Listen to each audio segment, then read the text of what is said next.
Hi, I'm E.D. Lewis and welcome back to my channel, E.D. Lewis Reviews, and we're going to do a special video today. It's not a review and it's not a recommendations video. It's kind of an exploration, I guess sort of like a show and tell. I don't know, maybe not, but anyway.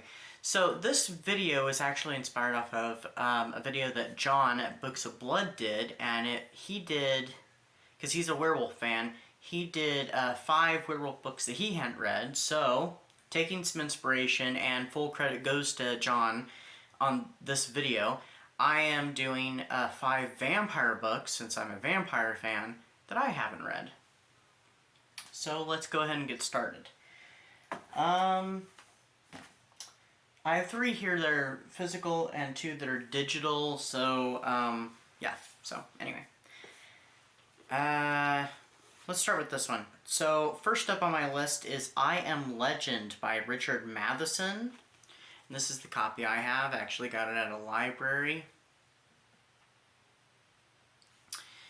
And so it has the Will Smith, it's the film tie-in. So this is what it says. The last man on Earth is not alone.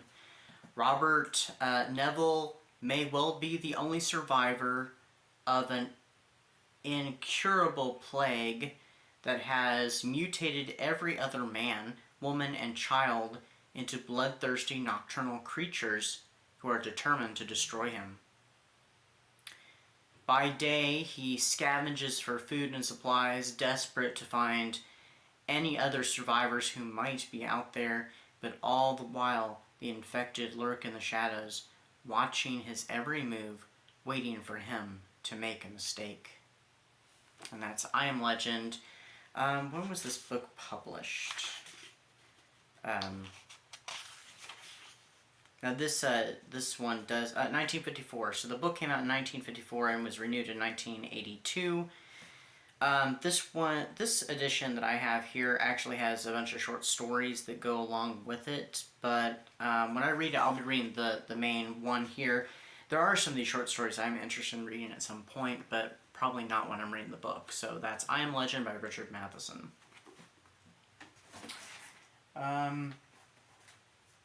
Let's jump to one of the Kindle ones, shall we? So I have the description pulled up here. And this is called Vampires on the Orient Express by Shane Carrow. Carrow, I'm not sure on the pronunciation. Paris, 1914. American adventurer Sam Carter boards the Orient Express, departing France in style after an impulsive decision to desert the Foreign Legion. British diplomat Lucas Avery is already nursing a drink in the smoking car, resenting his assignment to the distant Ottoman Empire. Neither man expects anything more from the next 3 days and 3,000 miles than rich food, expensive champagne, and fine cigars. But something dangerous is lurking on board the train, hiding in plain sight among French aristocrats and German businessmen. Through fire and darkness, through blood and ice, the Orient Express is bearing an ancient eagle across the continent, and not all its passengers will live to see Constantinople. So that's the Orient Express. It was published in 2020, actually, so it's coming up on a couple years old in August. And I apologize right now if you hear a buzzing and stuff. There's a fly in the sanctuary, in the library/sanctuary, and I cannot get it out of here, even though the door is open, because while I'm doing videos, the door has to be open, otherwise I get really echoey when I do the videos, so I apologize for that. Alright, so next up, we're going to do, okay, this one is actually a collector's edition and double, and I'll probably do, well, I don't know, is that showing up with too much glare? I will probably play with the lighting on this video. If not, I will just insert a picture. This is the collector's edition of Goodnight Kiss, and it has both Goodnight Kiss and Goodnight Kiss 2, plus the short story The Vampire Club by R.L. Stine. It's part of the Fear Street books. I'll probably just replace the picture with the original picture for the Super Chiller. So it was published in 1992, and this is what it says. Matt and his girlfriend April are plunged into a horrifying world of endless night when they encounter the vampires of Sandy Hollow. April is lured away from Matt when a vampire controls her, hypnotizes her with his strange, intoxicating kisses. Now Matt must save April before she gets her final goodnight kiss. So that's Goodnight Kiss by R.L. Stine. It is a Fear Street Super Chiller, and it was published in 1992. So, I'd throw a little YA in there in this list. Next up, so this is number 4 in our list of 5, so these are the last 2. This list would not be complete with without a Dracula book of some sort, and there are a few different ones I could have chosen. But this is the one I'm going with, and it is Dracula's Child by J.S. Barnes. And here's the cover. Really cool cover. It's a little bit of a chunker. I'm not sure if it's YA or not, but it was published, it looks like, in 2020, so it's a fairly recent one, and it's a direct sequel to Dracula, so it'll end up in my Dracula review series at some point. The dark heart of Bram Stoker's classic is reborn.